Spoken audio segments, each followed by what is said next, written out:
معروف anchor person اور تجزیہ کار سلیم صافی نے کہا ہے کہ سابق chief justice supreme court Saqib Nisar سے صادق اور امین ہونے کا سرٹیفکیٹ حاصل کرنے والے عمران خان کو بالآخر سپریم کورٹ نے ہی آئین شکن قرار دے دیا۔ صافی کہتے ہیں کہ یہ کسی عمران مخالف سیاستدان کی رائے نہیں، یہ کسی اینکر یا تجزیہ کار کا تجزیہ نہیں، یہ کسی ایک جج کی رائے نہیں، بلکہ سپریم کورٹ آف پاکستان کے 5 رکنی بینچ کا متفقہ فیصلہ ہے۔ اپنے تازہ سیاسی تجزیے میں سلیم صافی کہتے ہیں کہ سپریم کورٹ کے 5 رکنی بینچ نے فیصلہ صادر کیا ہے کہ عمران کا امریکی سازش کا الزام اور حکومت تبدیل کرنے کی تھیوری سراسر جھوٹ ہے۔ گویا ثاقب نثار کی طرف سے صادق و امین ڈکلیئر کیے جانے والے عمران کے بارے میں سپریم کورٹ کی متفقہ رائے آ گئی ہے کہ موصوف اور ان کے ساتھی جھوٹ بول رہے ہیں۔ صافی کہتے ہیں کہ وہ سپریم کورٹ کے اس فیصلے کی بات کر رہے ہیں جو عمران کے خلاف تحریک عدم اعتماد کو رد کیے جانے کے معاملے میں آیا۔ صافی کہتے ہیں کہ وہ یہاں صرف اور صرف چیف جسٹس آف پاکستان کی سربراہی میں قائم 5 رکنی بینچ کے متفقہ فیصلے کا تذکرہ کرنا چاہوں گا۔ 87 صفحات پر مشتمل اس فیصلے کے صفحہ نمبر 4 پر لکھا گیا ہے کہ قومی اسمبلی میں جو کچھ ہو رہا تھا یا پھر دیگر الفاظ میں جس طرح آئین کے خلاف اقدام ہو رہے تھے، تو اس سلسلے میں سپریم کورٹ آف پاکستان کے 12 ججز کی چیف جسٹس آف پاکستان کے گھر مشاورت کے بعد اس معاملے پر سو موٹو ایکشن لیا گیا۔ فیصلے کے صفحہ 8 پر لکھا گیا ہے کہ 8 مارچ 2022 کو اپوزیشن نے عدم اعتماد کی تحریک قومی اسمبلی میں جمع کی اور اسی دن اجلاس کی ریکوزیشن بھی دی گئی۔ یوں آئین کی روح سے 22 مارچ کو اجلاس ضروری تھا، لیکن اسپیکر نے مذکورہ تاریخ کے بجائے 25 مارچ کو اجلاس بلایا، گویا آئین کی خلاف ورزی ہوئی۔ سپریم کورٹ کے چیف جسٹس عمر عطا بندیال کی جانب سے لکھے جانے والے تفصیلی فیصلے کے صفحہ 9 پر لکھا گیا ہے کہ 25 مارچ کو اجلاس بلا کر عدم اعتماد کی تحریک پر ووٹنگ کیے بغیر اسے 28 مارچ تک ملتوی کیا گیا۔ فیصلے میں لکھا گیا ہے کہ امریکہ میں پاکستانی سفیر نے خفیہ مراسلہ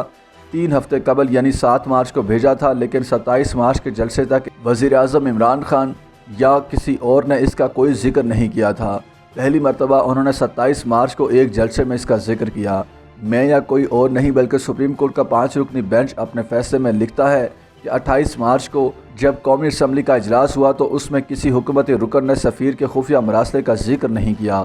31 مارچ کو قومی اسمبلی میں عدم اعتماد پر بحث ہوئی، لیکن اس اجلاس میں بھی کسی حکومتی رکن نے کسی امریکی سازش یا خفیہ مراسلے کا کوئی ذکر نہیں کیا اور رائے شماری کی بجائے اجلاس 3 اپریل تک ملتوی کر دیا گیا۔ بقول صافی عدالتی فیصلے میں مزید لکھا گیا ہے کہ 31 مارچ کو کابینہ کی قومی سلامتی کمیٹی کا اجلاس ہوا۔ اسی طرح اسی دن پارلیمنٹ کی کمیٹی روم نمبر 2 میں پارلیمنٹ کی قومی سلامتی کمیٹی کا اجلاس منعقد ہوا، جس میں اپوزیشن ممبران نے شرکت نہیں کی کیونکہ انہیں قومی اسمبلی کے اجلاس کے فوراً بعد مختصر نوٹس پر بلایا گیا تھا۔ کابینہ کی قومی سلامتی کمیٹی جس کی صدارت عمران خان نے کی، اس کو خفیہ مراسلے کے بارے میں بریف کیا گیا، لیکن کمیٹی نے امریکی سازش کے مفروضے کے بارے میں کوئی ٹھوس اقدام تجویز نہیں کیا اور صرف غیر پارلیمانی زبان کے استعمال پر احتجاج ریکارڈ کرانے پر اکتفا کیا گیا۔ فیصلے کے صفحہ 12 پر لکھا گیا ہے کہ قومی سلامتی کمیٹی نے امریکی سازش کے مفروضے کے بارے میں سخت اقدامات اس لیے تجویز نہیں کیے کیونکہ امریکی سازش کی تھیوری کے لیے ٹھوس مباد موجود نہیں تھا۔ صافی بتاتے ہیں کہ سپریم کورٹ کے فیصلے میں مزید کہا گیا ہے کہ حکومت اپوزیشن کے ان ممبران اسمبلی جنہوں نے عدم اعتماد کی تحریک پیش کی تھی میں سے کسی کا نام بھی سامنے نہ لا سکی جن کا امریکہ سے کوئی رابطہ تھا۔ فیصلے کے متن کے مطابق 13 اپریل 2022 کو قومی اسمبلی سیکریٹریٹ کے حکم نامے کے مطابق قومی اسمبلی کا اجلاس وزیر اعظم کے خلاف عدم اعتماد پر رائے شماری کے لیے طلب کیا گیا تھا، جو ایجنڈے کا آئٹم نمبر 4 تھا، لیکن ووٹنگ کے بجائے ڈپٹی اسپیکر نے وزیر قانون فواد چودھری کو پوائنٹ آف آرڈر پر بولنے کی اجازت دی، حالانکہ آئٹم نمبر 2 اور 13 بھی نمٹائے گئے تھے۔ وزیر قانون نے پہلی مرتبہ اسمبلی کے فلور پر غیر ملکی حکومت کی طرف سے حکومت کی تبدیلی کا ایشو اٹھایا۔ وزیر قانون کے پوائنٹ آف آرڈر کا لب لباب یہ تھا کہ چونکہ عدم اعتماد کی تحریک غیر ملکی حکومت کی ایما پر لائی گئی ہے اور تحریک لانے والے آئین کے آرٹیکل 5 ریاست کے ساتھ وفاداری اور آئین و قانون کے احترام کی خلاف ورزی کے مرتکب ہوئے ہیں، اس لیے اسپیکر اس پر رولنگ دے کہ تحریک کے محرکین آرٹیکل 5 کی خلاف ورزی کے مرتکب ہوئے ہیں یا نہیں۔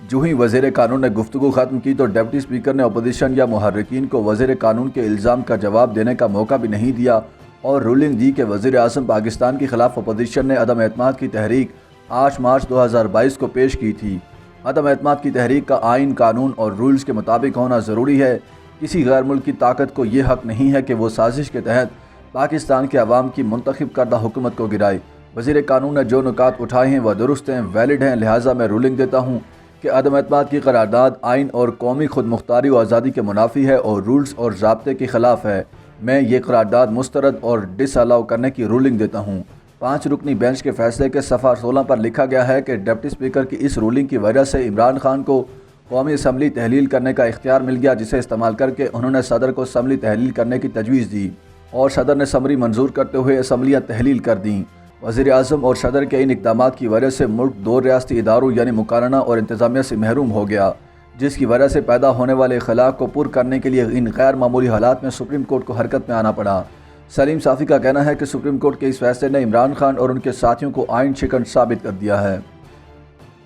YouTube پر گوگلی نیوز دیکھنے کے لیے youtube.com کی سرچ بار میں googly news T V type کریں۔ گوگلی نیوز کے پیج پر سرخ رنگ کے سبسکرپشن والے بٹن پر کلک کرنا نہ بھولیے۔ YouTube پیج پر اپلوڈ ہونے والی ویڈیوز سے باخبر رہنے کے لیے بیل آئیکن پر کلک کیجیے۔ آپ کو ہر نئی ویڈیو کے بارے میں نوٹیفیکیشن موصول ہو جائے گا۔